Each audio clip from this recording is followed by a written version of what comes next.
नमस्कार, आप देख रहे हैं विकासशील हरियाणा और मैं हूं आपके साथ अर्चना कौशल। मनोहर सरकार के विकास कार्यों के दावों पर आज बात डीबीटी यानी कि डायरेक्ट बेनिफिट ट्रांसफर की करेंगे। इसे लेकर सरकार का दावा है कि अब भ्रष्टाचार पर बहुत हद तक अंकुश लग चुका है। अब सरकार की ओर से भेजा गया पैसा सीधा योजना से जुड़े लाभार्थियों के खाते में पहुंचता है। चाहे किसी युवा को रोजगार के लिए सरकार से मदद की दरकार हो, महिलाओं को किसी सरकारी योजना का लाभ लेना हो, स्कूल कॉलेज में पढ़ने वाले छात्र छात्रों को स्कॉलरशिप की जरूरत हो, बुजुर्गों को पेंशन लेनी हो, किसान को फसल बीमा का लाभ लेना हो या फिर सरकारी केंद्रों पर फसल बेचकर उचित मूल्य प्राप्त करना हो, इस तरह की सैकड़ों योजनाओं का पैसा अब सीधा लाभार्थी के खाते में पहुंच रहा है। लेकिन सवाल ये कि सरकार के इन दावों में कितनी सच्चाई है? क्या आवाम सरकार के इस कदम से खुश है? इसी की पड़ताल हमने विकासशील हरियाणा के जरिए की है।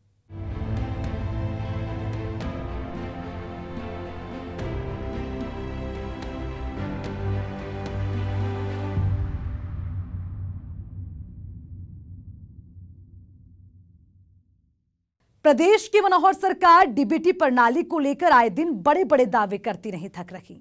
लेकिन सवाल ये कि क्या वाकई डीबीटी सिस्टम से भ्रष्टाचार रूपी दीमक जड़ से खत्म हो चुका है?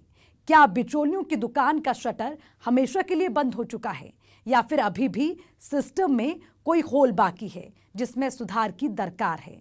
और सबसे अहम सवाल, डीबीटी सिस्टम को लेकर आवाम क्या सोचती है? पिछली सरकार में आवाम को किस तरह की परेशानियों का सामना करना पड़ता था? देखिए इसी पर हमारी खास रिपोर्ट।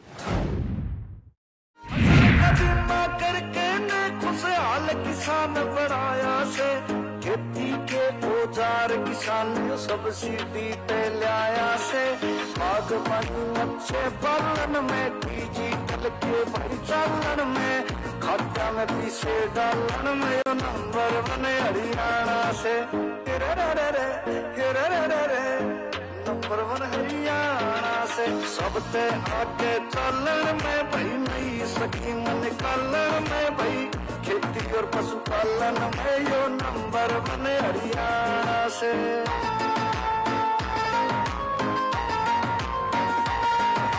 विदेश में जाके कृषि मंत्री नई टेक्नोलॉजी लाए हैं, मुख्यमंत्री न खोल खजाना जोगर दे रंग लाए हैं, नई तकनीक चलावन में भाई धरती जल बचावन में रिसर्च सेंटर लावन में यो नंबर वन हरियाणा से।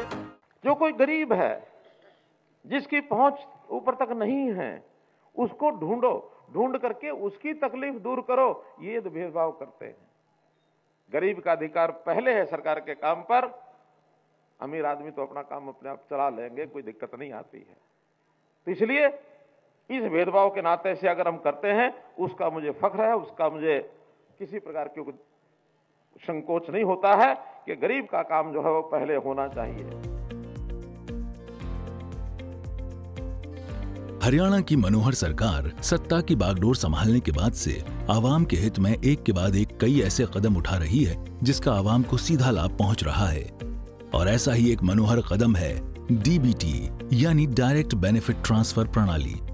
आवाम के हित में इसे लागू करने के पीछे सरकार का मकसद है प्रदेश में बिचौलियों की दुकान को बंद कर एक अच्छी शासन प्रणाली को लागू करना, ताकि सरकार की ओर से दी जाने वाली आर्थिक मदद सीधा लाभार्थी के खाते में पहुंच सके। अब जबकि मनोहर सरकार अपने कार्यकाल के 8.5 साल बिता चुकी है, मुख्यमंत्री मनोहर लाल का दावा है कि डीबीटी प्रणाली से भ्रष्टाचार पर काफी हद तक अंकुश लग चुका है। एक समय ऐसा था जब हमारे एक भूतपूर्व प्रधानमंत्री, अब तो स्वर्गीय हैं, वो कांग्रेस के जमाने की 1990-91 की बात बता रहा हूं आपको, वो कहते थे कि हम ऊपर से 1 रुपया भेजते हैं, नीचे आते आते 15 पैसे रह जाते हैं, 85 पैसे गायब हो जाते हैं। मैं राजनीति की बात नहीं कर रहा, लेकिन एक व्यवस्था में जो दोष ये उस समय ध्यान में आता था। बल्कि हम तो पूछते थे, ऊपर भी सरकार आपकी है, नीचे भी सरकार आपकी है, बताइए तो सही है 85 पैसे ये जाते कहां हैं? अब उसको रोकने के लिए हमने ऐसे काम किया कि सब जितना 1 रुपया ऊपर से भेजेंगे तो 99 नहीं, पूरा 1 रुपया नीचे तक जाएगा, बीच में रुक ही नहीं सकता क्योंकि ऑनलाइन सारी पेमेंट हो रही है। जितना पैसा जिसको दिया जाता है उसके खाते में जाता है। तो ये बीच में गड़बड़ करने वाली सिस्टम कमजोर हुए, खत्म हुए हैं। ये गड़बड़ अब होने की कोई गुंजाइश बची नहीं। बता दें कि सरकार के पास इस बात की पुख्ता जानकारी थी कि आर्थिक रूप से कमजोर व्यक्ति को सशक्त करने के लिए सरकार की ओर से दी जाने वाली सहायता राशि में बड़े स्तर पर धांधली हो रही है, जिस कारण लाभार्थियों तक सही धनराशि नहीं पहुंच पाती है, जिस पर रोक लगाना बेहद जरूरी था। और इस दिशा में कदम आगे बढ़ाते हुए मनोहर सरकार ने वृद्धा पेंशन, छात्रवृत्ति, फसल बीमा, LPG इत्यादि सैकड़ों योजनाओं का पैसा सीधे लाभार्थी के खाते में देना शुरू कर दिया, जिससे भ्रष्टाचार पर काफी हद तक अंकुश लगा है। मनोहर सरकार के इस कदम को लेकर बुजुर्ग अपनी खुशी जाहिर करते हुए बताते हैं कि जिस परिवार में पहले बुजुर्गों का सम्मान नहीं होता था, अब वहां भी पैसों के लालच में बुजुर्गों की पूछ बढ़ गई है। क्योंकि पहले जो था उसमें करप्शन थी काफ़ी, किसी सरपंच के थ्रू आती थी, किसी पटवारी के थ्रू आती थी, किसी के थ्रू आती थी ना, जो तो कई दिन उनके पास रहती थी। वैसे तो कहीं 1-2 महीने बाद भी मिलती थी, तो उस फायदे का वो लाभ उठा लेते थे कई बार। तो लाभ उठा के मतलब जो जिसका बेनिफिट होना था उसको तो बेनिफिट होता नहीं था, उन लोगों को लाभ होता था। लेकिन अब डायरेक्ट खाते में आने से जिसका जो पात्र है व्यक्ति उसके पास पहुंचती है और उसको नगद पैसा मिलता है। अच्छा, कई बार उनके थ्रू परिवार वालों को ही दे देता था, तो परिवार वाले भी उसको खर्चे में डाल लेते थे, तो बुजुर्ग वैसे ही देखता रहता था बेचारा। अब बुजुर्ग का ही उठा लगा, बुजुर्ग के ही दस्तखत होंगे और उसी के दस्तखतों से वो निकलेगा। तो 100% लाभ जो है बुजुर्गों को हो गया इसका। अब कोई भी इसमें हेरा फेरी नहीं होती और ये राशि पूरी की पूरी जो है बुढ़ापा पेंशन की जिनके लिए है वो उनको मिल रही है। खातों में जाने से जो ये लाभ हुआ 100% लाभ हुआ। सरकार के दावों पर नजर डालें तो वृद्धा पेंशन का लाभ ले रहे ऐसे लाखों फर्जी लोगों के नाम पिछले सालों में आए हैं जो किन्हीं कारणों से पेंशन के हकदार नहीं थे। बावजूद इसके पिछली सरकार और विभागों में फैले भ्रष्टाचार की वजह से इस योजना का लाभ ले रहे थे और इसका खामियाजा सही लाभार्थी को भुगतना पड़ रहा था। साथ ही इस लापरवाही की वजह से सालाना राजकीय कोष को करोड़ों का चूना भी लग रहा था। लेकिन मनोहर सरकार की ओर से प्रदेश में लागू की गई DBT प्रणाली से अब लाभार्थियों को उनका पूरा हक मिल रहा है। पहले जो किसान फसल बीमा समेत कई योजनाओं का लाभ लेने के लिए दलालों और बिचौलियों के चक्कर लगाते नहीं थकते थे, उन किसानों को अब घर बैठे उनके हक का पैसा मिल रहा है। इसका बहुत लाभ है जी। इसका इतना लाभ है कि पहले हम जब फसल गिरने जाते थे आड़तियों के पास, कुछ तो बंदे पहले ही 1 दिन गए 2 दिन गए बरान हुआ थे जी, पैसों के लिए चक्कर मारा थे, फिर कई बार आड़ती नहीं मिला, कई बार बैंक बंद है। अब तो सीधे खाते में आ जा, जिस दिन खाते में पैसे आए 2 दिन बाद कटवा लो, 1 दिन बाद जब मर्जी कटवा लो जी। सीधा सरकार का जो सरकार ने ये बेनिफिट दिया है किसान को, इसका बहुत बड़ा फायदा है किसान को। तो इससे किसानों को 100% फायदा मिल रहा है। पहले किसानों के पैसे आड़ती के पास आते थे, आड़ती पे चक्कर लगाने पड़ते थे, आड़ती पे जाना पड़ता था, कभी छुट्टी आ गई। अब हमने अपनी फसल गिरी, चंद ही दिनों में उसका सीधा पैसा किसान के खाते में आ जाता है। भ्रष्टाचार मुक्त शासन के साथ आगे बढ़े मुख्यमंत्री मनोहर लाल के इस कदम से छात्र छात्राओं में भी काफी उत्साह देखने को मिल रहा है। दरअसल DBT के जरिए छात्रों को मिलने वाली छात्रवृत्ति अब सीधे उनके बैंक अकाउंट में पहुंच रही है, जिससे छात्रों का समय और पैसा दोनों बच रहा है। लेकिन पिछली सरकार में ऐसा नहीं था, जिस कारण छात्रवृत्ति में बड़े स्तर पर धांधली देखी जाती थी। बिचौलियों के कारण छात्रों तक सही राशि नहीं पहुंचती थी। साथ ही छात्रों को अपने पैसे लेने के लिए कई दिनों तक विभागों के चक्कर काटने पड़ते थे, जिससे छात्रों में असंतोष बढ़ना स्वाभाविक था और इसका गरीब बच्चों की पढ़ाई और रिजल्ट दोनों पर असर पड़ता था।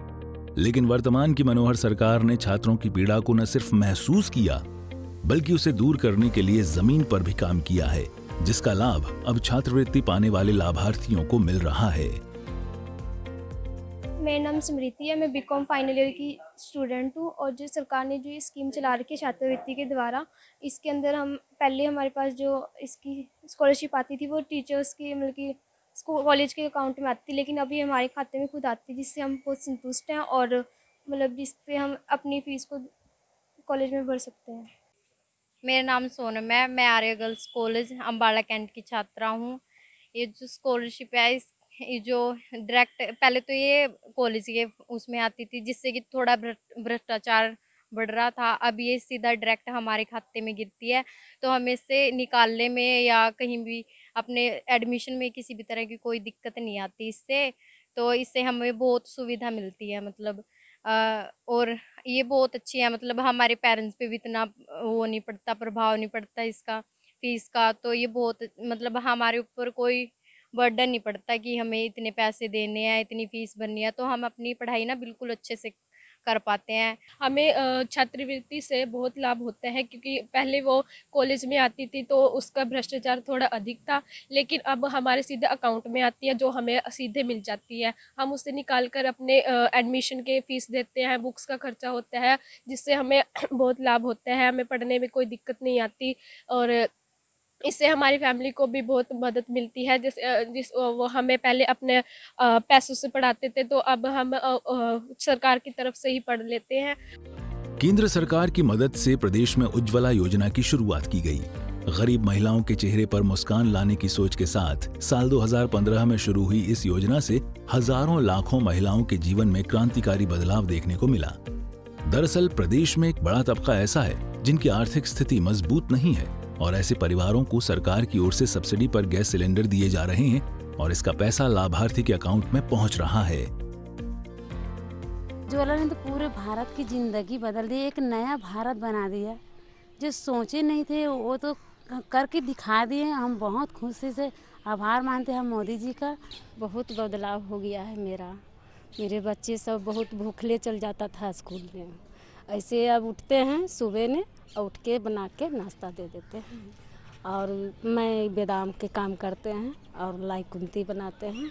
मेरा टाइम मिलता है, सब हम कर लेते हैं काम। उज्ज्वला गैस पहले से नहीं मिला था, उसमें हम लोग का ज़िंदगी बहुत ख़राब था। धुआं से सांस खराब होता था, खाना वाना बनाने में बहुत दिक्कत होता था, पढ़ाई नहीं कर पाती थी। अब उज्ज्वला गैस मिलने के बाद पढ़ाई अच्छा होती है, टाइम भी मिलता है, कुछ घर का काम मम्मी पापा सबको देख लेते हैं। अच्छा लगा, माननीय प्रधानमंत्री हम लोग को सेवा किए, उज्ज्वला गैस में लगाए हैं। पहले सर हम लकड़ी तोड़ने जाते थे, काफ़ी समय लग जाता था, मतलब टाइम नहीं हो पाता था। घर आते आते बच्चों को भूख भी लग जाती थी, टिफ़िन भी पैक नहीं हो पाते थे। अब लकड़ी नहीं होंगे तो खाना कैसे बनाएंगे। बट जो भी था उसमें मतलब ये उज्ज्वला की वजह से हम लोग बहुत अपने आप को बहुत सुरक्षा महसूस करते हैं। बहुत अच्छा लगा प्रधानमंत्री से बात करते हुए, मुझे बहुत खुश है। पहले तो हमको पता नहीं था, फिर बाद में आए वो लोग घर पे आके लगा कर गए और समझाया। हमको तो आता था गैस चलाने समझने से, लेकिन जो बुजुर्ग महिलाएं उनको नहीं आता था तो उनको भी सिखाया और अब भी सभी बुजुर्ग महिलाएं भी गैस चला लेती है। हम सभी महिलाएं खूब खुश है। अब ज़रा हमना टाइम बल्ला का मिलता है, जल्दी सो जाते हैं, 12-12 1-1 बजे सोते, अब जल्दी सोती हैं। सब हमें ये कर को सब हमने सहूलत अच्छी मिली है उसमें उज्ज्वला में। सरकार की ओर से शुरू की गई डीबीटी प्रणाली एक सराहनीय कदम है, जिससे कई तरह की सरकारी योजनाओं का लाभ सीधे गरीब परिवारों को मिल रहा है और आवाम का भरोसा सरकार के प्रति बढ़ा है। ब्यूरो रिपोर्ट, सूर्य समाचार। प्रदेश की वर्तमान सरकार का दावा है कि सरकार की ओर से उठाया जाने वाला हर कदम आवाम के हित में होता है और डीबीटी प्रणाली भी ऐसा ही एक कदम है। लेकिन सवाल ये कि डीबीटी प्रणाली क्या है और ये काम कैसे करती है, तो इसका जवाब आपको हमारी इस रिपोर्ट में मिलेगा। देखिए। डीबीटी यानी डायरेक्ट बेनिफिट ट्रांसफर, ये एक ऐसी प्रणाली है जिसके तहत पारदर्शी तरीके से राज्य सरकार के द्वारा जरूरतमंदों को आर्थिक लाभ पहुंचाया जाता है। सरकार के दावों पर नजर डालें तो डीबीटी लागू करने से प्रदेश में अब तक लाखों ऐसे परिवारों को लाभ पहुंचाया गया है जिन्हें सरकार से आर्थिक मदद की जरूरत थी, लेकिन पहले बिचौलियों और विभागीय लापरवाही की वजह से वो इस लाभ से वंचित रह जाते थे। साथ ही लाखों ऐसे फर्जी लाभार्थियों का भी पता लगाया जा चुका है जो आर्थिक तौर पर मजबूत होने के बावजूद विभिन्न सरकारी योजनाओं का लाभ ले रहे थे। प्राइवेट नौकरियां लग गई, अगर प्राइवेट नौकरी सरकारी नौकरी लग गई है उसको भी बीपीएल का कार्ड मिलना चाहिए, लाभ मिलना चाहिए क्या? अब वो सारे ले रहे थे, कभी किसी ने आके अपने आप कटवाया नहीं, अब राशन उनका कट गया। इनकम टैक्स रिटर्न भरते हैं, 1 लाख से ऊपर लोग ऐसे उसमें मिले हैं जो इनकम टैक्स देते हैं और बीपीएल पर राशन कार्ड लेते हैं, क्या उनका मिलना चाहिए क्या? बिजली के बिल 10-10 हजार रुपया बिजली का बिल आता है, भरते हैं, अब उनको राशन कार्ड मिलना चाहिए क्या? गरीब को अगर राशन कार्ड का फायदा नहीं हुआ और ऐसे अमीर आदमी ले गए हैं तो वो उनका निवाला छीन रहे हैं। उन बच्चों की चिंता करो जो घर में भूखे सोते हैं, उन परिवारों की चिंता करो जिनके पास इस प्रकार की व्यवस्था नहीं है। तो ऐसे नए जो अच्छे जो काम हुए हैं जिसके अंदर पात्र व्यक्ति है उसको लाभ मिले, अपात्र है उसको नहीं मिले, जिसकी जरूरत है उसको मिले, जिसकी जरूरत नहीं है उसको निवेदन भी करते हैं, भैया कोई बात नहीं, इसको रहने दो, छोड़ दो। आपको बता दें कि प्रदेश सरकार के लिए डीबीटी को लागू करना इतना आसान भी नहीं था और इसकी मुख्य वजह थी एक बड़े तबके के पास बैंक अकाउंट का नहीं होना। ऐसे में वर्तमान सरकार ने सबसे पहले लोगों को जनधन योजना के माध्यम से बैंकों में खाता खुलवाने का काम किया, जिसका परिणाम ये हुआ कि प्रदेश का एक बड़ा तबका बैंकिंग प्रणाली से जुड़कर पारदर्शी अर्थतंत्र में अपनी भूमिका निभा रहा है। साथ ही डायरेक्ट बेनिफिट ट्रांसफर की राह भी आसान हो गई। चाहे रसोई गैस की सब्सिडी हो, यूरिया सब्सिडी हो, छात्रवृत्ति हो या फिर राजकीय कोष से आम लोगों को दिए जाने वाले किसी और तरह का लाभ, अब गरीबों का हक सीधे उनके खातों में पहुंच रहा है। हम लोग पारदर्शिता के नाते से आईटी के आधार पर काम करते हैं। कितने हमने नए सुधार के काम किए हैं, व्यवस्थाएं बदली हैं। उन व्यवस्थाओं को बदलने में लोगों को एक घर बैठे सेवाओं का लाभ मिलने लगा है। हाँ, इससे कुछ लोगों को तकलीफ होती है। तकलीफ किनको हुई है?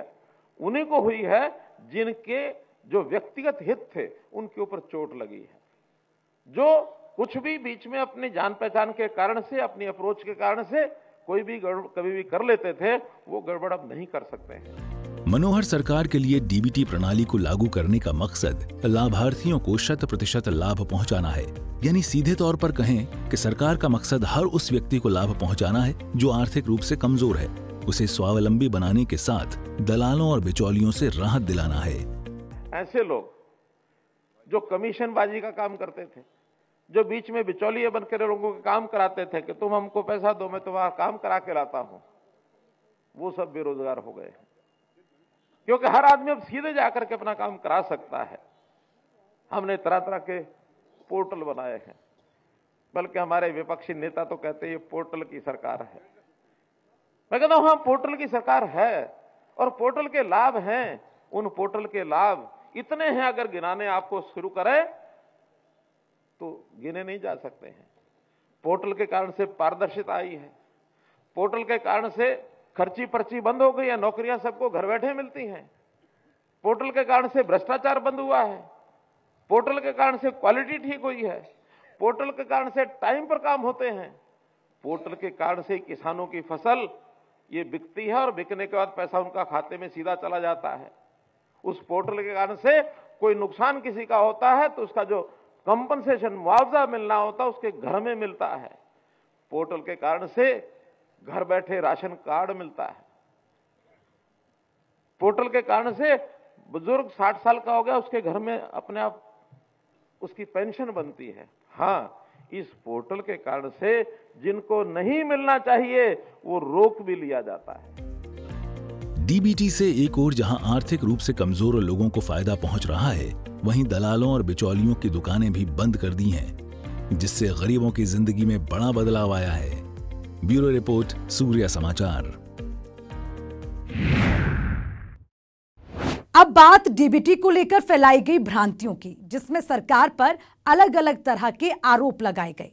लेकिन मनोहर सरकार ने न सिर्फ जनता के प्रति अपनी जिम्मेदारी निभाई, बल्कि डीबीटी प्रणाली को सुचारू तरीके से लागू किया और विरोधियों के मुंह भी बंद कर दिए। देखिए एक रिपोर्ट। प्रदेश में डीबीटी को लेकर एक बड़े धड़े की ओर से विरोध देखने को भी मिला था। सरकार पर आरोप लगाया गया था कि वर्तमान सरकार सब्सिडी को खत्म करना चाहती है, लेकिन इरादों से अटल और जनता के प्रति जवाबदेह मनोहर सरकार ने डीबीटी प्रणाली को धरातल पर बेहतर तरीके से लागू कर विरोधियों के मुंह बंद कर दिए। दरअसल सरकार का मकसद सब्सिडी को खत्म करना तो था ही नहीं, बल्कि सब्सिडी को बेहतर तरीके से लागू कर इसका फायदा पंक्ति के आखिरी व्यक्ति तक पहुंचाना था। बीमारी वाले अनाज से मुक्ति पानी है तो अनाज की क्वालिटी अच्छी चाहिए, क्वांटिटी भी चाहिए, मात्रा भी चाहिए, लेकिन उसकी गुणवत्ता भी चाहिए। तो उसके लिए प्राकृतिक खेती के उपयोग, उसके लिए नेचुरल खेती के उपयोग, ये सारे करने होंगे और फिर उसकी मार्केटिंग करनी होगी। क्योंकि आज ऑर्गेनिक के लिए तैयार तो बहुत लोग हैं, खरीदार कई बार नहीं होते हैं। उसका अनाज पैदा होने के बाद मंडी में जाने के बाद पता नहीं लगता कि ये प्राकृतिक है कि नहीं है, ये ऑर्गेनिक है कि नहीं है। सब एक जैसा मिलता है। शुरू में 2-3 साल उसकी क्वांटिटी भी कम होती है, मात्रा भी कम होती है। तो इसके लिए भी नए प्रयोग शुरू कर रहे हैं। उसमें सब्सिडी भी दे रहे हैं कि नेचुरल खेती के ऊपर सब्सिडी मिलेगी, थोड़ी मात्रा कम भी हो तो भरपाई सरकार करेगी। लेकिन उस बीमारी में से बाहर निकलना है। पानी की कमी, माइक्रो इरिगेशन, इसके प्रोजेक्ट बनाएंगे। उसके लिए सरकार खूब पैसा खर्च कर रही है। 85% सब्सिडी जो किसानों का समूह अप्लाई करता है उसको हम 85% देते हैं, 15% ही उससे लेते हैं। 15 इसलिए लेना पड़ता है कि भाई थोड़ा उसको भी लगे कि मेरा अपना है ये, नहीं तो उसकी लापरवाही के कारण से वो प्रोजेक्ट ही फेल हो जाएंगे। आधार बेस्ड डीबीटी प्रणाली की पड़ताल हो और किसानों का जिक्र ना हो, भला ये कैसे संभव हो सकता है? दरअसल प्रदेश में किसानों की समस्या किसी से छिपी नहीं है, जिसे दूर करने का हर वो सरकार दावा करती आई है जो सत्ता के सिंहासन पर काबिज होती है। बावजूद किसानों को अपनी फसल बर्बाद होने की स्थिति में बीमा के तहत पूरा लाभ नहीं मिल पाता था। वजह थी प्रदेश में बड़े स्तर पर बिचौलियों की मौजूदगी, जिसे मनोहर सरकार ने जड़ से खत्म करने की ठानी और इस दिशा में आधार डीबीटी प्रणाली एक सराहनीय कदम माना जा रहा है। हमने मेरी फसल मेरा ब्यौरा, नई टेक्निक्स, कंप्यूटर की टेक्निक भी आज जो है बहुत ज्यादा काम आएगी आपको। इसके अंदर अब सारी फसलों का सारा रिकॉर्ड साल भर का इकट्ठा उसमें लिखवाते हैं, किसान से लिखवाते हैं। किसान के बाद उसकी गिरदावरी वो हमारा पटवारी करेगा, तहसीलदार करेगा, और उसके बाद उसके लाभ। पहली बात तो बिक्री में, मार्केट में उसी अनुसार बिक्री होगी। दूसरा, कल को, क्योंकि किसान का काम जोखिम का काम है, जोखिम के काम में कल को नुकसान होता है, पता ही नहीं लगता क्या बोया हुआ था, कितना नुकसान हो गया। ये जो मेरी फसल मेरा ब्यौरा है, ये आपका एक प्रकार से प्रूफ होगा कि हमने ये फसल बोई थी। और मैं तो ये भी कहता हूं, जो खाली जमीन रह गई है उसकी भी एंट्री कराओ, गन्ने की भी एंट्री कराओ, सब्जियों की भी कराओ, घर में हमने अपने चारे के लिए, चरी के लिए बुआई की हुई है उसकी भी कराओ। हर एक चीज की योजना बनेगी, प्लानिंग बनेगी। हमारा 80 लाख एकड़ ये खेती की जमीन है। 80 लाख एकड़ में हमें पता लगना चाहिए कि हर साल कितना क्या बोया है। अगले साल की प्लानिंग कौन सी कम करनी है, कौन सी ज्यादा करनी है। और हो सकता है कुछ जमीन खाली छोड़कर उसको ज्यादा उपजाऊ करने की बात भी करनी पड़े। ये तो हमारे पुराने किसान मानते हैं कि 4-5 साल के बाद एक साल उस किले को खाली छोड़ना भी अगली बार उसी उपज को बढ़ाता है। जिसकी ये मान्यता है, जरा बताओ कि 1 आध साल खाली छोड़नी चाहिए कि नहीं? और खाली छोड़ोगे उसकी भी हमको योजना बना देंगे कि अगर योजना से खाली छोड़ोगे तो बिल्कुल आपको खाली नहीं जाने देंगे। हम उसकी योजना बना के आपको उस साल के लिए उस जमीन का पैसा भी देने की योजना बना देंगे, उसकी भी बना देंगे। आखिर तो किसान का सहयोग, किसान के लिए सब्सिडीज, कितनी तरह की सब्सिडीज है, लेकिन सब्सिडी देंगे उसी बात की जिस चीज को हमने आगे बढ़ाना है, प्रोत्साहन देना है, जिसका लाभ किसान को भी हो, प्रदेश को भी हो, देश को भी हो। सरकार के सामने डीबीटी प्रणाली को सही तरीके से लागू करने के लिए सही आंकड़ों का नहीं होना एक बड़ी समस्या थी, जिसे लेकर प्रदेश की वर्तमान सरकार का आरोप है कि पिछली सरकार में फैली भ्रष्टाचार और लापरवाही जिम्मेदार थी। ब्यूरो रिपोर्ट, सूर्या समाचार। आगे चलन में भाई नई स्कीम निकालन में भाई, खेती और पशुपालन में यो नंबर 1 हरियाणा से।